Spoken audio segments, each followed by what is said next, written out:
오늘 본문의 말씀은 천사가 마리아에게 나타난 이야기이지요. 천사는 마리아에게 하나님의 메시지를 전했습니다. 그 내용이 무엇입니까? 처녀인 마리아가 아들을 낳게 될 것이라는 것. 이 아들은 지극히 높으신 하나님의 아들이시며 이 아들이 영원한 나라의 왕으로 다스리게 된다 하는 그런 내용이었습니다. 그런데 오늘 본문을 보시면은 마리아는 천사의 이 말을 듣고 곧바로 아멘 하며 받아들이지 않았다는 것을 보게 됩니다. 본문 29절을 보면 이런 말씀이 나오죠. 처녀가 그 말을 듣고 놀라 이런 인사가 어찌함인가 생각하더라. 마리아가 천사의 말을 생각했다라고 되어 있는데 성경 원어를 보게 되면 회개 감사를 했다는 그런 단어를 사용하고 있습니다. 회개 감사는 어떻게 합니까? 철저하게 하나하나 숫자를 대조해 보며 맞는지 틀리는지를 꼼꼼하게 따져보는 게 회개 감사가 아닙니까? 마리아가 천사의 말을 무조건 아멘하고 받아들인 것이 아닙니다. 마리아는 매우 이성적으로 그 말을 곰곰이 생각하고 계산하고 저울질하고 숙고했던 것입니다. 마리아는 천사가 눈앞에 나타나는 그 순간부터 의심하고 검증하고 재차 확인했던 것입니다. 지금 내 눈앞에 보이는 저 존재가 정말 천사일까? 지금 내 머리가 어떻게 된 것은 아닐까? 또 천사가 내 앞에 나타난 이 뜻은 무엇일까? 이러한 모든 것들을 하나하나 철저하게 심사숙고했다 하는 것이 바로 마리아가 생각했다라고 하는 그 말에 담겨있는 의미인 것입니다. 우리는 언뜻 생각하기를 하나님께서 마리아를 선택하신 이유가 무조건 예, 아멘, 순종합니다. 그럴 여자였기 때문에 선택했을 것이라고 그렇게 언뜻 생각하는 경우들이 있습니다. 저도 그렇게 생각을 했습니다. 마리아가 아주 순종적이고 믿음이 커서 무엇이든 주님의 말씀이라면 그대로 받아들이고 자신의 전 존재를 들여서 순종할 만한 여자였기 때문에 하나님께서 그를 선택하셨을 것이다. 그렇게 생각을 했는데 오늘 본문 말씀을 보니 그렇지가 않더라는 것입니다. 34절을 보면은 마리아는 또 이렇게 말합니다. 마리아가 천사에게 말하되 나는 남자를 알지 못하는데 어찌 이런 일이 있으리이까? 남자를 알지 못하는 자신이 어떻게 아기를 낳을 수 있느냐? 마리아는 천사에게 이렇게 되묻습니다. 이것을 보면은 우리가 일반적으로 알고 있는 마리아가 아니라는 사실을 알게 되지요.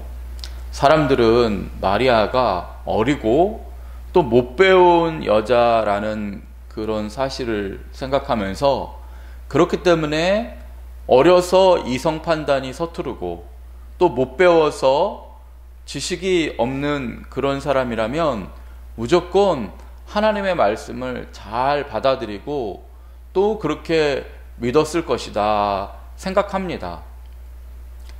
하나님을 믿는 사람들이 그래서 무식하고 또 생각이 없는 그런 것 때문에 하나님을 잘 믿을 것이다 라고 세상 사람들은 그렇게 지레 짐작을 하는 것이지요.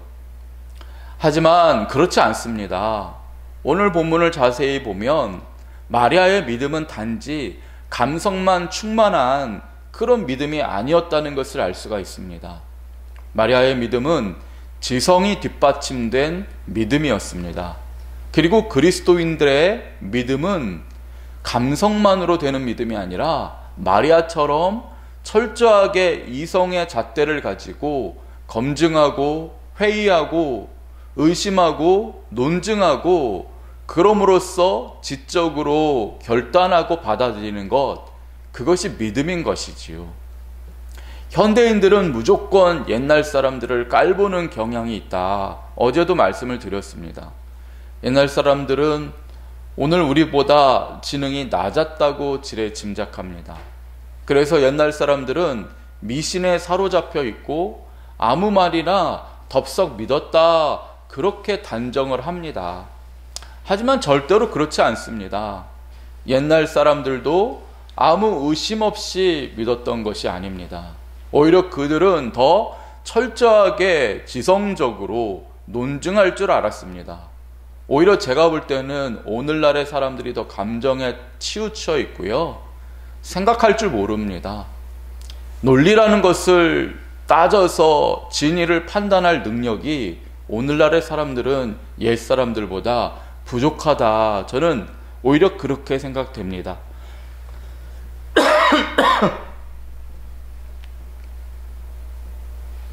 마리아는 철저한 지성의 능력을 가지고 회의하고 검토한 그 과정을 겪은 뒤에 천사의 말을 믿고 순종했던 것입니다.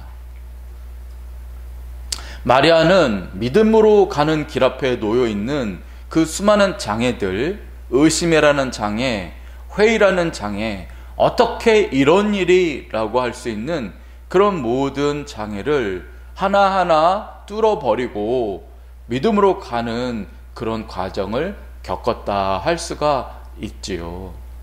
오늘 우리가 읽지는 않았지만은 같은 본문이 기록된 누가복음 1장의 앞에 보면은 사가랴라고 하는 인물이 나옵니다. 그는 장차 세례 요한의 아버지가 될 제사장이었습니다. 천사는 사가랴에게도 찾아가서 사람이 쉽게 받아들일 수 없는 예언을 합니다. 늙은 부부였던 사가랴와 엘리사벳의 그 부부에게 하나님께서 아들을 주실 것이라 하는 그런 예언이었습니다. 그런데 사가랴는 이때 동일하게 또 의심합니다. 어떻게 늙은 부부에게서 아들이 나겠습니까? 누가복음 1장 18절을 보면 이렇게 말하지요. 사가랴가 천사에게 이르되 내가 이것을 어떻게 알리오? 내가 늙고 아내도 나이가 많으니이다. 그렇게 말하고 있습니다. 겉으로 볼 때는 똑같습니다.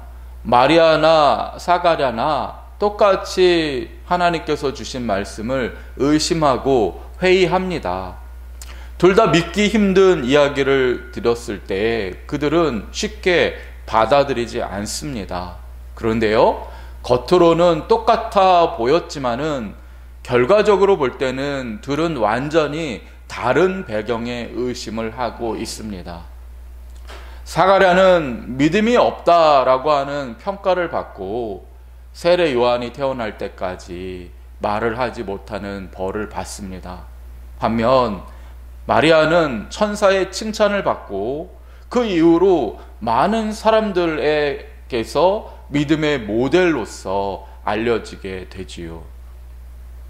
무엇이 달랄까요? 사가랴의 의심은 다친 마음에서 나온 의심이었습니다. 하나님은 할 수 없다는 것입니다. 내 인생은 안 된다는 것입니다. 그런 다친 마음에서 나온 의심은 결국 하나님이 하실 일에 대해서 들어도 믿지 못하게 되고 성취하지 못하게 되는 것입니다. 그래서 천사는 세례 요한이 태어날 때까지 사가랴의 입을 다물게 하신 것이지요. 의심만 가득하고 할 수 없다라고 하는 그런 생각으로 충만하게 되면 될 일도 안 되는 것입니다. 그러나 마리아의 그 의심은 열린 마음에서 나온 의심이었습니다. 하나님께서 과연 어떻게 이 일을 이루실 것인가 기대에 가득 차고 어떻게 내가 그와 같은 것들을 순종할 수 있을까를 궁리하는 마음에서 나온 의심이었고 이성이었습니다. 그랬기에 마리아는 우리 주 예수 그리스도를 잉태할 수 있었고 모든 사람들에게 존경받는 믿음의 모델이 되었던 것이지요. 마리아의 의심은 믿음을 향해 나아가는 의심이었습니다. 그랬기에 하나님의 계획이 그녀의 계획과 다르다는 것을 알았을 때에 기꺼이 자신의 삶을 수정했던 것입니다. 마리아의 원래 계획은 무엇입니까? 남편 요셉과의 정상적인 결혼 생활을 통하여 자녀를 낳고 경건한 가정을 이루는 일이었습니다. 하지만 하나님의 계획은 마리아의 계획과 달랐습니다. 하나님의 계획은 이 세상에 구세주를 낳게 하시는 것이 먼저였습니다. 마리아는 철저한 이성적인 그러한 검증을 통하여서 하나님의 계획이 나의 계획과 다르구나 하는 것을 깨닫게 됩니다. 그러자 마리아는 뭐라고 대답합니까? 본문 38절에 이렇게 대답하고 있습니다. 마리아가 이르되 주의 여종이오니 말씀대로 내게 이루어지이다. 그렇습니다. 마리아는 참으로 철저한 과정을 거쳐서 자신의 인생을 수정해 나갑니다. 이것이 믿음이 아닙니까? 자신은 주님의 종일 뿐이라고 말하고 내 계획이 아닌 주님의 말씀이 이루어지기를 간구하고 있습니다. 성도 여러분, 늘 제가 드리는 말씀이지만은요, 기독교의 신앙은 하나님께 반만 드리고 나머지 반은 내가 뒤로 감추어 두는 것이 아닙니다. 기독교의 신앙은 100% 온전히 나의 입술뿐만 아니라 나의 삶 전체를, 나의 감정뿐만 아니라 이성까지를, 지정의를, 모든 것을, 삶 전체를 주님께 드리는 것입니다. 그것이 하나님이 받으실 만한 신앙입니다. 우리는 주님께 반만 드리고 나머지는 내 것으로 할 수 없습니다. 그랬다가는 아나니아와 삽비라 부부처럼 되는 것이지요. 하지만 동시에 우리 주님께서는 우리가 단순간에 모든 것을 다 드릴 수 없는 존재라는 것도 잘 아십니다. 우리의 믿음은 열린 마음을 가지고 늘 의심하고 회의해보고 계산해보고 깊이 숙고하면서 날마다 조금씩 더 하나님께 드려지는 그런 믿음 생활로 나아가야 하는 것입니다.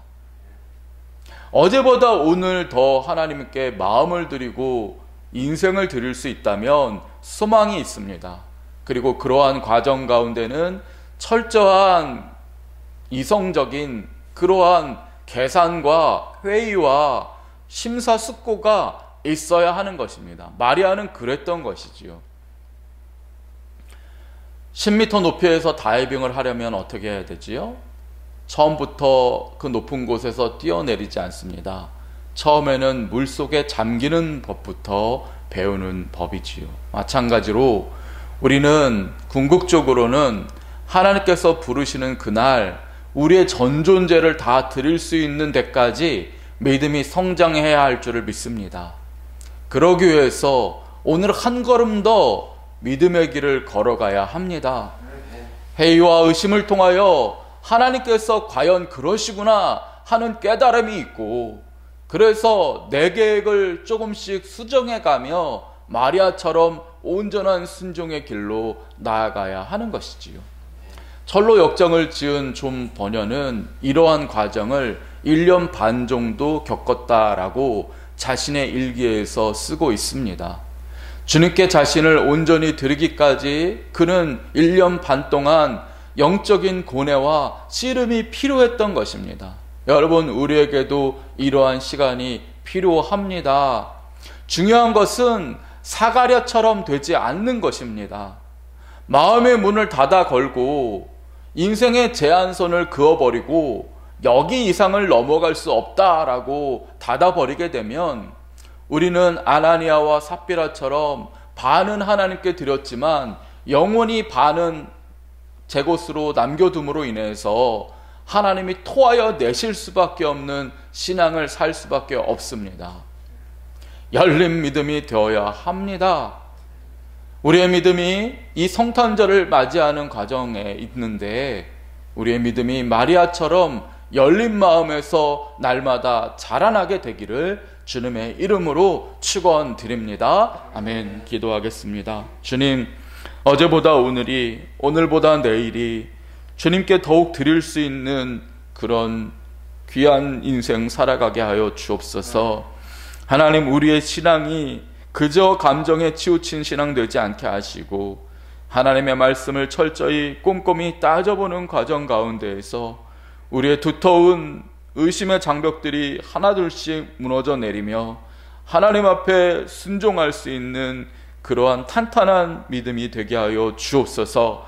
주님이 언젠가 부르시는 그날 우리의 모든 것을 들을 수 있도록 열린 마음으로 오늘 믿음 생활 해나가는 우리 모두가 되게 하여 주옵소서. 그리하여 마리아처럼 참으로 하나님께서 보실 때 기뻐하시는 거룩한 순종의 백성이 되기를 간절히 소망하며 예수님 이름으로 기도드립니다. 아멘.